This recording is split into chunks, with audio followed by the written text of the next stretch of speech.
ಒಂದೆಡೆ ಕಲ್ಲು ಹೃದಯದ ಅಧಿಪತಿ ವಿಕ್ರಮ್ ಸಿಂಹನ ಅಹಂಕಾರದ ಅಟ್ಟಹಾಸ, ಇನ್ನೊಂದೆಡೆ ತನ್ನವರಿಗಾಗಿ ಉರಿಯೋ ದೀಪದಂತೆ ಸವಿಯುತ್ತಿರುವ ಐಸಿರಿಯ ಮುಗ್ಧ ಬದುಕು.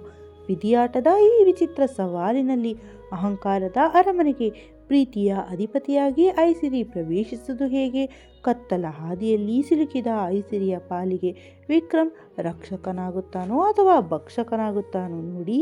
ಹೃದಯದ ಅಧಿಪತಿ ಸಂಚಿಕೆ 2. ಸಿಂಹ ನಿವಾಸ ಗುರುಕೃಪೆ. ಆ ಹೆಸರಿಗೆ ತಕ್ಕಂತೆಯೇ ಆ ಮನೆಯ ಮೇಲೆ ಗುರುರಾಯರ ಅನುಗ್ರಹ ಸದಾ ಇತ್ತು. ಕೋಟಿ ಕೋಟಿ ಆಸ್ತಿಯ ಒಡತಿಯಾಗಿದ್ದರೂ ಮೈ ಮೇಲೆ ಒಂದು ಸಾಧಾರಣ ಸೀರೆ ಉಟ್ಟುಕೊಳ್ಳುವಷ್ಟು ಸರಳತೆ ಅವರಲ್ಲಿತ್ತು. ಮಾತಿನಲ್ಲಿ ಮಮತೆ, ಮುಖದಲ್ಲಿ ಲಕ್ಷಣ ಕಳೆಯಿರುವ ಅವರು ಈಗ ಯಾವುದೋ ಒಂದು ಮುಖ್ಯವಾದ ಕರೆಯಲ್ಲಿ ಮಗ್ನರಾಗಿದ್ದರು. ಹೌದಾ, ನಾನೇ ವಿಶಾಲಾಕ್ಷಿ ಮಾತನಾಡುತ್ತಿರುವುದು. ಅವರು ಮನೆಯಲ್ಲಿಲ್ಲ, ಹೊರಗಡೆ ಹೋಗಿದ್ದಾರೆ. ಇನ್ನೇನು ಬರಬಹುದು, ವಿಷಯ ತಿಳಿಸಿ ಎಂದು ಸಮಾಧಾನವಾಗಿ ಫೋನಿನಲ್ಲಿ ಮಾತನಾಡುತ್ತಿದ್ದವರೇ ವಿಶಾಲಾಕ್ಷಿ. ಈ ಮನೆಯ ಹಿರಿಯ ಮುತ್ತೈದೆ, ಗಂಡನ ಮಾತೇ ಮಂತ್ರವೆಂದು ಬದುಕುವ ಶಿಸ್ತಿನ ತಾಯಿ. ಆದರೂ ಅವರ ಮನಸ್ಸಿನಲ್ಲಿ ಒಂದು ಕೊರಗಿತ್ತು, ಯಾವಾಗಲೂ ಮೌನದ ನೋವೊಂದಿತ್ತು. ಅವರ ಹಿರಿಯ ಮಗ ವಿಕ್ರಮ್ ಸಿಂಹ ವಿಶಾಲಾಕ್ಷಿಯವರ ಪ್ರೀತಿಯನ್ನು ಎಂದಿಗೂ ಒಪ್ಪಿಕೊಂಡಿರಲಿಲ್ಲ. ತಾಯಿಯ ವಾತ್ಸಲ್ಯದಿಂದ ಅವನು ದೂರವೇ ಉಳಿದಿದ್ದು ಅವರ ಹಿರಿಯ ಮನಸ್ಸಿಗೆ ಅತೀವ ಸಂಕಟ ತರುತ್ತಿತ್ತು. ನಮ್ಮ ಮಗಳಿಗಾಗಿ ಒಂದು ಒಳ್ಳೆಯ ಸಂಬಂಧ ಹುಡುಕಲು ಹೇಳಿದ್ರಲ್ವಾ, ಅದರ ಬಗ್ಗೆ ಮಾತನಾಡಬೇಕಿತ್ತು ಎಂದು ಕರೆ ಮಾಡಿದ್ದು ಮದುವೆಯ ಬ್ರೋಕರ್ ರಘುರಾಮ್. ಹೇಳಿ ರಘುರಾಮ್ ಅವರೇ ಎಂದು ಗೌರವದಿಂದಲೇ ಕೇಳಿದರು ವಿಶಾಲಾಕ್ಷಿ. ಎದುರಿಗಿದ್ದವರು ಶತ್ರುವೇ ಆಗಿದ್ದರು. ಮರ್ಯಾದೆಯಿಂದ ಮಾತನಾಡುವುದು ಅವರಿಗೆ ರಕ್ತಗತವಾಗಿ ಬಂದ ಗುಣ. ಅಪ್ಪ ಮಗ ಇಬ್ಬರೇ ಇರುವ ಸಣ್ಣ ಸಂಸಾರ. ಅಮ್ಮ ಹುಡುಗ ಕಂಪನಿಯ MD ಆಗಿದ್ದಾನೆ, ಯಾವುದೇ ಕೆಟ್ಟ ಹವ್ಯಾಸಗಳಿಲ್ಲ, ಒಬ್ಬನೇ ಮಗ ಅಂತ ಮದುವೆಯನ್ನು ಬಹಳ ಅದ್ಧೂರಿಯಾಗಿ ಮಾಡಬೇಕು ಅಂದುಕೊಂಡಿದ್ದಾರೆ. ನಿಮಗೆ ಸರಿ ಎನಿಸಿದರೆ ಹುಡುಗನ ಫೋಟೋ ಕಳುಹಿಸುತ್ತೇನೆ ಎಂದರು ರಘುರಾಮ್. ಈ ಮಾತು ಕೇಳಿ ವಿಶಾಲಾಕ್ಷಿ ಅವರ ಮುಖದಲ್ಲಿ ಮಂದಹಾಸ ಮೂಡಿತ್ತು. ತುಂಬ ಒಳ್ಳೆಯ ವಿಚಾರ ಹೇಳಿದ್ದೀರಾ, ಯಜಮಾನರು ಬಂದ ತಕ್ಷಣ ಕೇಳಿ ತಿಳಿಸುತ್ತೇನೆ ಎಂದು ಫೋನ್ ಕೆಳಗಿಟ್ಟು ಎದುರಿಗಿದ್ದ ಫೋಟೋಗೆ ಕೈ ಮುಗಿದು, ಒಳ್ಳೆಯ ಸಂಬಂಧವಾದರೆ ಸಾಕು ಗುರುಗಳೇ, ನನ್ನ ಮಗಳು ಸುಖವಾಗಿರಬೇಕು ಎಂದು ಪ್ರಾರ್ಥಿಸಿಕೊಂಡರು. ಈ ಖುಷಿಯ ಸುದ್ದಿಯನ್ನು ಎಲ್ಲರಿಗೂ ತಿಳಿಸಲು ಅನ್ವಿತಾ ಎಂದು ತಮ್ಮ ಸೊಸೆಯನ್ನು ಜೋರಾಗಿ ಕರೆದರು. ಅತ್ತೆಯ ಕರೆಯ ಧ್ವನಿ ಕೇಳಿ ತಕ್ಷಣ ಓಡೋಡಿ ಬಂದ ಅನ್ವಿತಾ, ಹೇಳಿ ಅತ್ತೆಯವರೇ ಎಂದರು. ಎಲ್ಲರನ್ನೂ ಕೆಳಗೆ ಕರೆಯಮ್ಮ, ಒಂದು ಮುಖ್ಯವಾದ ವಿಷಯ ಮಾತನಾಡಬೇಕು ಎಂದರು ವಿಶಾಲಾಕ್ಷಿ. ಅತ್ತೆಯ ಆಜ್ಞೆಯಂತೆ ಅನ್ವಿತಾ ಎಲ್ಲರನ್ನ ಕರೆಯಲು ಹೋದಳು. ಮನೆಯ ಹಿರಿಯ ಸೊಸೆ ಅನ್ವಿತಾ, ಅಪ್ಪ ಅಮ್ಮ ಇಲ್ಲದ ಅನಾಥೆ. ಅವಳ ಒಳ್ಳೆತನವನ್ನು ಮೆಚ್ಚಿ ಈ ಮನೆಯ ಮಗ ವಿಶ್ವಾಸ್ ಪ್ರೀತಿಸಿ ಮದುವೆಯಾಗಿದ್ದ. ವಿಶ್ವಾಸ್ ಒಬ್ಬ ಉಪನ್ಯಾಸಕ. ರಜೆ ಸಿಕ್ಕರೆ ಸಾಕು ಮಗಳ ಜೊತೆ ಆಟವಾಡುತ್ತಾ ತನ್ನದೇ ಲೋಕದಲ್ಲಿ ಮುಳುಗಿ ಬಿಡುತ್ತಿದ್ದನು. ಅನ್ವಿತಾ ಅವನನ್ನು ಹುಡುಕುತ್ತಾ ರೂಮ್ಗೆ ಬಂದಳು. ಓ ಮಿಸ್ ಕ್ಯೂಟಿ, ಇನ್ನೂ ಹೋಮ್ವರ್ಕ್ ಮಾಡಿಲ್ವಾ? ನಾಳೆ ಮಿಸ್ ಕೇಳಿದರೆ ಏನು ಹೇಳ್ತೀಯಾ? ಪಪ್ಪನ ಜೊತೆ ಆಟವಾಡುವುದನ್ನು ಬಿಟ್ಟು ಸ್ವಲ್ಪ ಓದಿನ ಕಡೆ ಗಮನ ಕೊಡು ಮಗಳೇ ಎಂದು ರೂಮಿನ ಮೂಲೆ ಹುಡುಕುತ್ತಿದ್ದಳು ಅನ್ವಿತಾ. ಹೀಗೆ ಹುಡುಕುತ್ತಿರುವಾಗಲೇ ಹಿಂದಿನಿಂದ ಯಾರೋ ಅವಳ ನಡುಗೊಳಿಸಿದರು. ಅದು ಬೇರೆ ಯಾರೂ ಅಲ್ಲ, ವಿಶ್ವಾಸ್. ಯಾಕೆ, ಮಗಳು ಬ್ಯುಸಿ ಆದ ತಕ್ಷಣ ಈ ಹೆಂಡತಿ ನೆನಪಿಗೆ ಬಂದಿದ್ದಾಳಾ ನಿಮಗೆ ಎಂದು ಮುನಿಸಿನಿಂದಲೇ ಕೇಳಿದಳು ಅನ್ವಿತಾ. ಅವಳ ಭುಜದ ಮೇಲೆ ಗಲ್ಲವನ್ನಿಟ್ಟು ವಿಶ್ವಾಸ್ ಮೆಲ್ಲನೆ ನುಡಿದ, ಹಾಗೇನಿಲ್ಲ ಮೈ ಡಿಯರ್ ಹೆಡ್ ಮೇಡಮ್, ಇವತ್ತು ಭಾನುವಾರ, ನಿನ್ನ ಜೊತೆ ಸಮಯ ಕಳೆದಿದ್ದರೆ ಹೇಗೆ, ಮತ್ತೆ ನಾಳೆ ಕಾಲೇಜಿಗೆ ಹೋಗಬೇಕಲ್ಲ ಎಂದ. ಅದಕ್ಕೆ ಅನ್ವಿತಾ ತಿರುಗಿ ನಿಂತು ಅವನ ಮೂಗು ಹಿಂಡುತ್ತಾ, ಕಾಯಕವೇ ಕೈಲಾಸ ಅನ್ನೋದು ಗೊತ್ತಿಲ್ವೇ ಉಪನ್ಯಾಸಕರಿಗೆ ಎಂದು ಲೇವಡಿ ಮಾಡಿದಳು. ಕಾಯಕವೇ ಕೈಲಾಸ ಅಂತ ಗೊತ್ತು ಅನ್ವಿತಾ, ಆದರೆ ಹೆಂಡತಿ ಎಂಬ ಕೈಲಾಸ ಪಕ್ಕದಲ್ಲೇ ಇರುವಾಗ ನನಗೆ ಬೇರೆ ಕೈಲಾಸ ಯಾಕೆ ಎಂದು ಉಬ್ಬು ಹಾರಿಸಿ ರೊಮ್ಯಾಂಟಿಕ್ ಆಗಿ ಹೇಳಿದ ವಿಶ್ವಾಸ. ಹೌದೌದು, ಮಾತಲ್ಲಿ ನಿಮ್ಮನ್ನು ಸೋಲಿಸಲು ಸಾಧ್ಯವೇ ಇಲ್ಲ. ಅಮ್ಮ ಕೆಳಗೆ ಕರೆಯುತ್ತಿದ್ದಾರೆ ಬನ್ನಿ ಎಂದು ದೂರ ಹೋಗಲು ಪ್ರಯತ್ನಿಸಿದ ಅನ್ವಿತಾಳನ್ನು ಮತ್ತೆ ತನ್ನತ್ತ ಎಳೆದುಕೊಂಡ ವಿಶ್ವಾಸ್ ಅವಳ ಕಿವಿಯಲ್ಲಿ ಮೆಲ್ಲನೆ ಪುಸಿಗುಟ್ಟಿದ. ಅದಕ್ಕೆ ಹೇಳ್ತಾ ಇರೋದು ಅನ್ವಿತಾ, ನಮ್ಮ ಕ್ಯೂಟಿಗೆ ಆಟವಾಡಲು ಒಬ್ಬ ಮುದ್ದಾದ ತಮ್ಮನನ್ನು ಗಿಫ್ಟ್ ಕೊಡೋಣವಾ ಅಂತ. ಉಪನ್ಯಾಸಕರೇ ಬಿಟ್ಟರೆ ಯಾವಾಗಲೂ ಗಿಫ್ಟ್ ಕೊಡುವ ಮಾತೇ ನಿಮಗಾಯಿತು. ಮೊದಲು ಕೆಳಗೆ ಬನ್ನಿ, ಅಮ್ಮ ಕಾಯುತ್ತಿದ್ದಾರೆ ಎಂದು ಅವನನ್ನು ದೂರದಲ್ಲಿ ನಾಚಿಕೆಯಿಂದ ಓಡಿ ಹೋದಳು ಅನ್ವಿತಾ. ವಿಶ್ವಾಸ್ ಸ್ವಭಾವವೇ ಅಂಥದ್ದು. ಅವನ ನಿಘಂಟಿನಲ್ಲಿ ಕೋಪ ಎನ್ನುವ ಪದಕ್ಕೆ ಜಾಗವೇ ಇರಲಿಲ್ಲ. ಅವನ ಮುಖದಲ್ಲಿ ಸದಾ ಒಂದು ಮಂದಹಾಸದ ಹೊಳಪು ಇರುತ್ತಿತ್ತು. ಅಪಾರವಾದ ಆಸ್ತಿ ಐಶ್ವರ್ಯವಿದ್ದರೂ ಅವನು ಅಹಂಕಾರದಿಂದ ಬೀಗಿದವನಲ್ಲ. ಅತ್ತ ಜೀವನದಲ್ಲಿ ಸೋಲು ಎದುರಾದಾಗ ಕುಗ್ಗಿದವನೂ ಅಲ್ಲ. ಎಲ್ಲರನ್ನೂ ಸಮನಾಗಿ ಕಾಣುವ ಸಮಚಿತ್ತದ ವ್ಯಕ್ತಿ ಇವನು. ಆದರೆ ತನ್ನ ಹೆಂಡತಿ ಎದುರು ಮಾತ್ರ ಅವನು ಅಪ್ಪಟ ತುಂಟ. ಒಬ್ಬ ಜವಾಬ್ದಾರಿಯುತ ಮಗ, ಪ್ರೀತಿಯ ತಮ್ಮನಾಗಿ, ಅದ್ಭುತ ಪತಿಯಾಗಿ ಮತ್ತು ಮುದ್ದಾದ ತಂದೆಯಾಗಿ ಅವನು ಈ ಮನೆಯ ಪ್ರೀತಿಯ ಆಧಾರ ಸ್ತಂಭವಾಗಿದ್ದನು. ಅವನು ಅನ್ವಿತಾಳನ್ನು ಅಪ್ಪಿಕೊಂಡನು. ಅವಳ ಬಿಗುಮಾನವನ್ನು ಲೆಕ್ಕಿಸದೆ ಪ್ರೇಮಭರಿತ ಕಣ್ಣುಗಳಿಂದ ಅವಳ ತುಟಿಗಳ ಬಳಿ ಮೆಲ್ಲನೆ ಬಾಗುತ್ತಿದ್ದ. ಪ್ರೇಮದ ಸಂಭಾಷಣೆ ಶುರುವಾಗುವ ಹೊತ್ತಿಗೆ ಅನ್ವಿತಾ ಅವನನ್ನು ತಡೆಯಲು ಪ್ರಯತ್ನಿಸಿದಳು. ಬಿಡಿ ಉಪನ್ಯಾಸಕರೇ, ಮಗಳು ಈಗಲೂ ಆಗಲೂ ಬಂದೇ ಬಿಡುತ್ತಾಳೆ. ಅವಳ ಕಣ್ಣಿಗೆ ಬಿದ್ದರೆ ನಮಗೆ ಮುಜುಗರ ಎಂದು ಗಾಬರಿಯಿಂದಲೇ ಹೇಳುತ್ತಾ ಅವನ ಹಿಡಿತದಿಂದ ತಪ್ಪಿಸಿಕೊಳ್ಳಲು ನೋಡಿದಳು.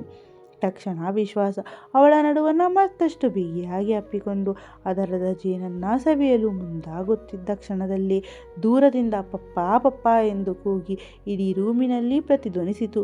ಓಡಿ ಬಂದಳು. ಬೇರೆ ಯಾರೂ ಅಲ್ಲ, ಮಗಳು ಅನ್ವಿ.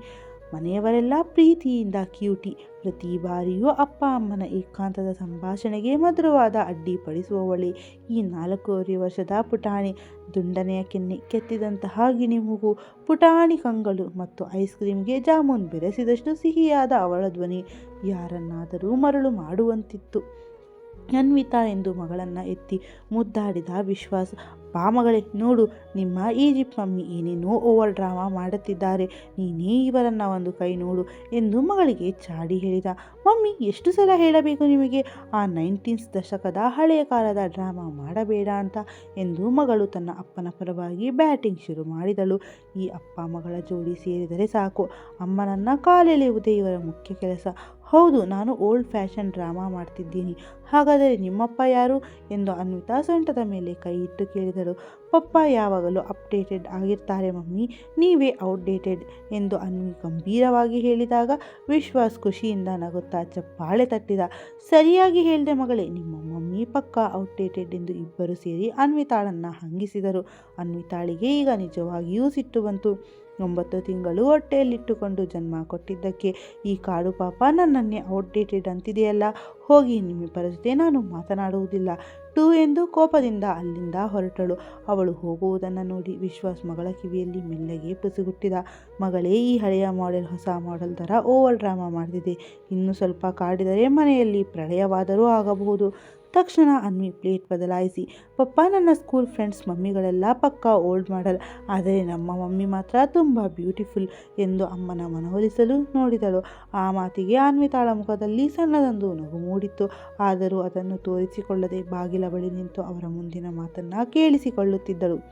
ಮತ್ತೆ ಅನ್ವಿತಾ, ಕ್ಯೂಟಿ, ನಿಮ್ಮ ಪಪ್ಪ ಸೆಲೆಕ್ಷನ್ ಅಂದರೆ ಸಾಮಾನ್ಯವೇ? ನಾನು ಮದುವೆಯಾಗಲು ನಿಂತಾಗ ಎಷ್ಟು ಜನ ಹುಡುಗಿಯರು ಕ್ಯೂ ನಿಂತಿದ್ದರು ಗೊತ್ತಾ? ಅಷ್ಟರಲ್ಲೂ ನಾನು ದುರ್ಬಿನ್ ಹಾಕಿ ಹುಡುಕಿ ತಂದಿರುವುದು ಈ ಈಜಿಪ್ಟ್ ಬ್ಯೂಟಿ ಇವಳು ಎಂದು ಅವಳನ್ನು ಹೊಗಳಿದ. ಅದೇನು ಈಜಿಪ್ಟ್ ಬ್ಯೂಟಿ ಎಂದರೆ ಎಂದು ಕುತೂಹಲದಿಂದ ಮತ್ತೆ ವಾಪಸ್ ಬಂದಳು ಅನ್ವಿತಾ.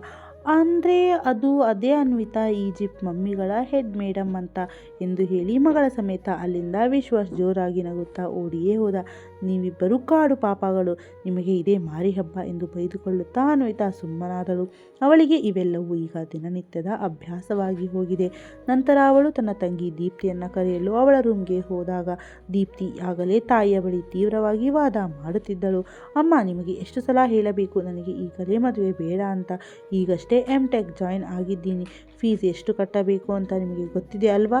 ನನ್ನ ಓದಿನ ಬಗ್ಗೆ ಯೋಚನೆ ಮಾಡು ಎಂದು ಹೇಳುತ್ತಿದ್ದಾಗ ಅಲ್ಲಿಗೆ ಗಂಭೀರ ಹೆಜ್ಜೆಗಳೊಂದಿಗೆ ಬಂದರು ರಾಜವರ್ಧನ್ ಸಿಂಹ. ಅವರು ಈ ಬೃಹತ್ ಮನೆತನದ ಯಜಮಾನರು. 58 ವರ್ಷದ ರಾಜವರ್ಧನ್ ಸಿಂಹ ಶೂನ್ಯದಿಂದ ಸಿಂಹಾದ್ರಿ ಎಂಬ ಸಾಮ್ರಾಜ್ಯವನ್ನು ಕಟ್ಟಿ ಬೆಳೆಸಿದವರು.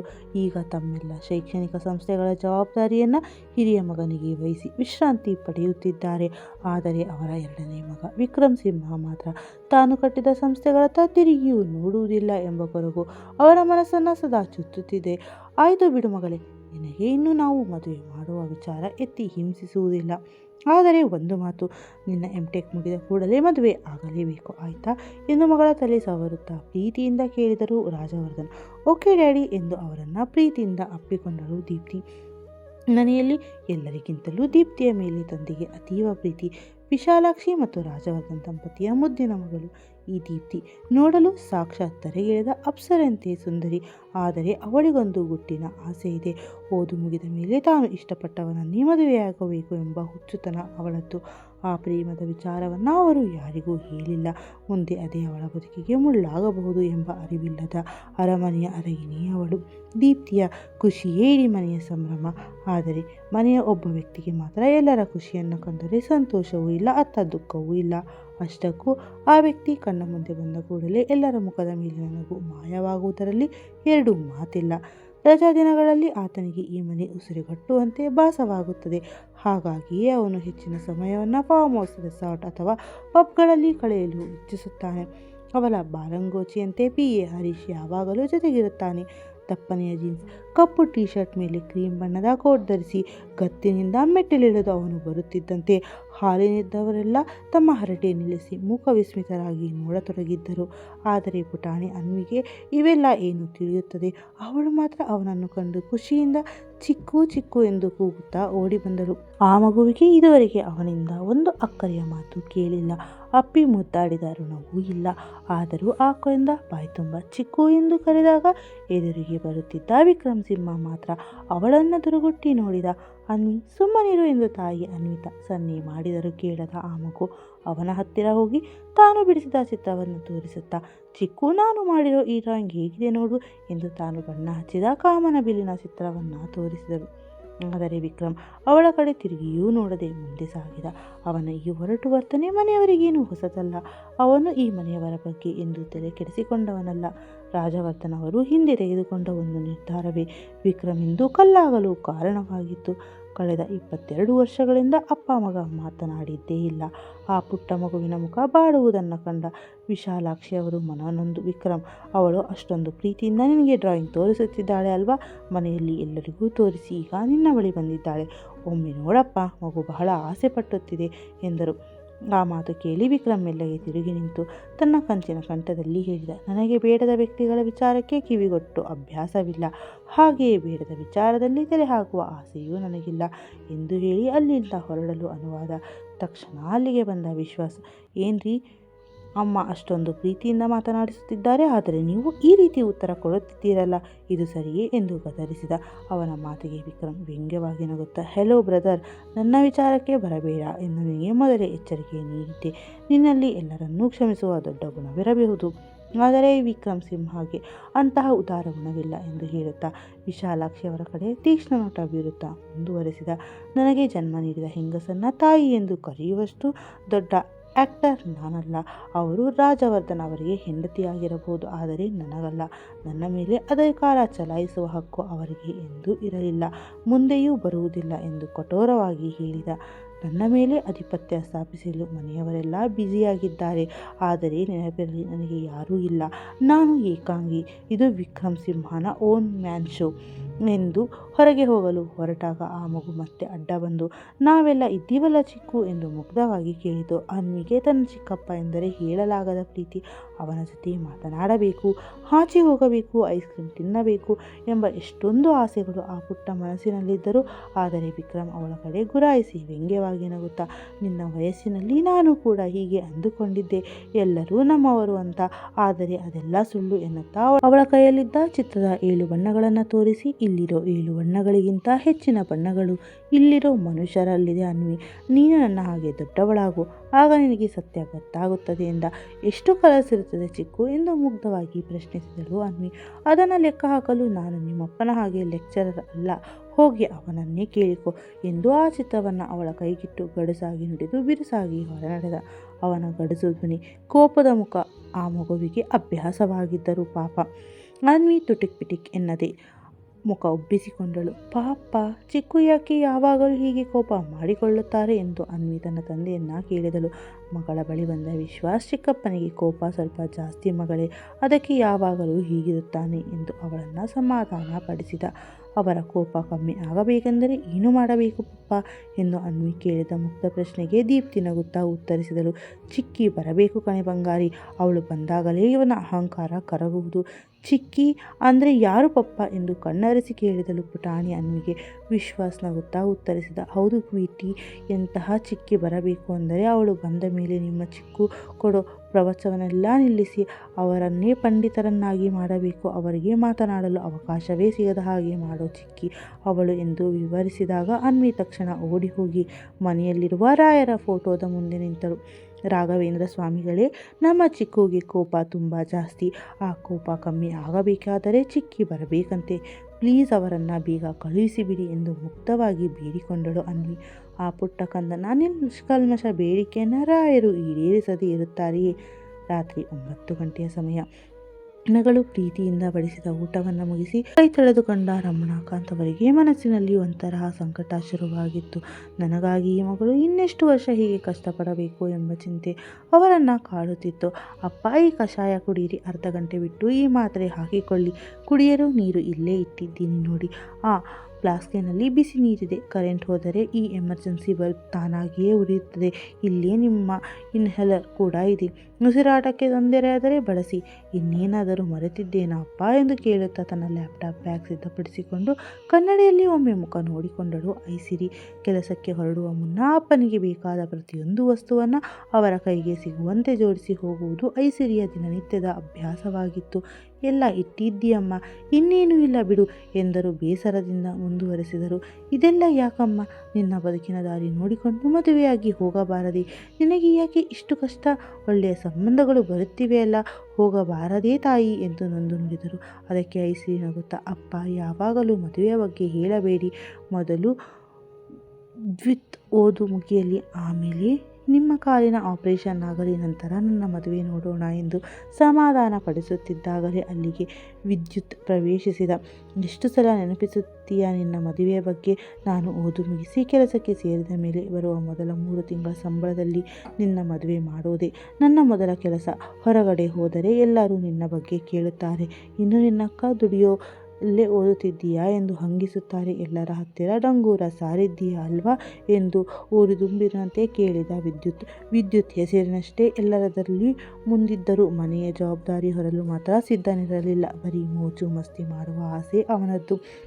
ಎಂಜಿನಿಯರಿಂಗ್ ಸೇರಿದ ಮೇಲೆ ಕೆಟ್ಟ ಗೆಳೆಯರ ಸಹವಾಸದಿಂದ ಸಂಪೂರ್ಣ ಬದಲಾಗಿ ಹೋಗಿದ್ದ. ಓದಿನಲ್ಲಿ ಬುದ್ಧಿವಂತನಾಗಿದ್ದರೂ ಅಕ್ಕನ ಶ್ರಮವನ್ನು ಗೌರವಿಸದಷ್ಟು ಅಹಂಕಾರಿ ಆಗಿದ್ದ.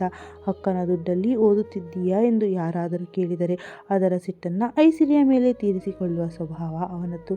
ನಾನು ಯಾರ ಹತ್ತಿರವೂ ಹಾಗೆ ಹೇಳಿಲ್ಲವೋ ವಿದ್ಯುತ್, ನಿನ್ನ ಎಜುಕೇಷನ್ ಲೋನ್ ತಗೊಂಡೇ ಓದುತ್ತಿದ್ದೀಯಾ ಎಂದು ಹೇಳಿದ್ದೇನೆ ಎಂದು ಐಸಿರಿ ಸಮಾಧಾನ ಪಡಿಸಲು ಪ್ರಯತ್ನಿಸಿದಳು. ಆದರೆ ದ್ವಿತ್ ನಂಬುವ ಸ್ಥಿತಿಯಲ್ಲಿರಲಿಲ್ಲ. ಗೊತ್ತು ಬಿಡು, ಆ ಲೋನ್ ಈಗ ನಾನು ತೀರಿಸಬೇಕಿತ್ತು. ಆದರೆ ನಾನು MTech ಮಾಡುತ್ತಿರುವುದರಿಂದ ನೀನೇ ಅದನ್ನು ತೀರಿಸುತ್ತಿದ್ದೀಯಾ ಎಂದು ಎಲ್ಲರಿಗೂ ತಿಳಿದಿದೆ. ಮನೆ ಬಾಡಿಗೆ, ಕರೆಂಟ್ ಬಿಲ್, ಗ್ಯಾಸ್, ಅಪ್ಪನ ಮೆಡಿಸಿನ್ ಎಲ್ಲವನ್ನೂ ನೀನೇ ಮಾಡುತ್ತಿದ್ದೀಯಾ ಅಂತ ಎಲ್ಲರ ಮುಂದೆ ಬಿಲ್ಡಪ್ ಕೊಡ್ತೀಯಾ ಅಲ್ವಾ? ನೀನು ಹೇಳದಿದ್ದರೂ ಮನೆಯ ಮುಂದೆ ಆಫೀಸ್ ಕ್ಯಾಬ್ ಬಂದು ನಿಲ್ಲುತ್ತದಲ್ಲ, ಜನರಿಗೆ ಗೊತ್ತಾಗುವುದಿಲ್ಲವೇ ಎಂದು ಕಟುವಾಗಿ ನುಡಿದ ದ್ವಿತ್. ನೈಟ್ ಶಿಫ್ಟ್ಗೆ ಹೋಗುವ ನಾನು ನಡೆದುಕೊಂಡು ಹೋಗಲು ಸಾಧ್ಯವೇ? ಈ ವಿಚಾರಕ್ಕೆ ಜಗಳ ಮಾಡಬೇಡ, ನನಗೆ ಸಮಯವಾಗುತ್ತಿದೆ, ಅಪ್ಪನನ್ನ ನೋಡಿಕೋ ಎಂದು ಹೇಳುತ್ತಾ ಹೊಲಿಗೆ ಯಂತ್ರದ ಮೇಲಿದ್ದ ಒಂದು ಬಟ್ಟೆ ಮತ್ತು 1,000 ರೂಪಾಯಿಯನ್ನು ಅವನ ಕೈಗಿಟ್ಟಳು ಐಸಿರಿ. ಇದು ನಾನೇ ನಿನಗಾಗಿ ಹೊಲಿದ ಟೀ ಶರ್ಟ್. ನಾಳೆ ನಿನ್ನ ಹುಟ್ಟುಹಬ್ಬ ಅಲ್ಲವೇ? ಸಂಬಳ ಬರಲು ಇನ್ನು 3 ದಿನವಿದೆ. ಹೇಗೆ ಡೇ ನೋಡು, ನಾಳೆ ವಿಶ್ ಮಾಡಲು ನನಗೆ ತಡವಾಗಬಹುದು. ಸೊ ಹ್ಯಾಪಿ ಬರ್ತ್ಡೇ ದ್ವಿತ್, ನೀನು ದೊಡ್ಡ ಸ್ಥಾನಕ್ಕೆ ಹೋಗಬೇಕು ಎಂದು ಪ್ರೀತಿಯಿಂದ ಅವನ ಕೆನ್ನೆ ಹಿಂಡಿದಾಗ ಅವನು ಆ ಬಟ್ಟೆ ಮತ್ತು ಹಣವನ್ನು ಅವಳ ಕೈಗೆ ವಾಪಸ್ ಎಸೆದ.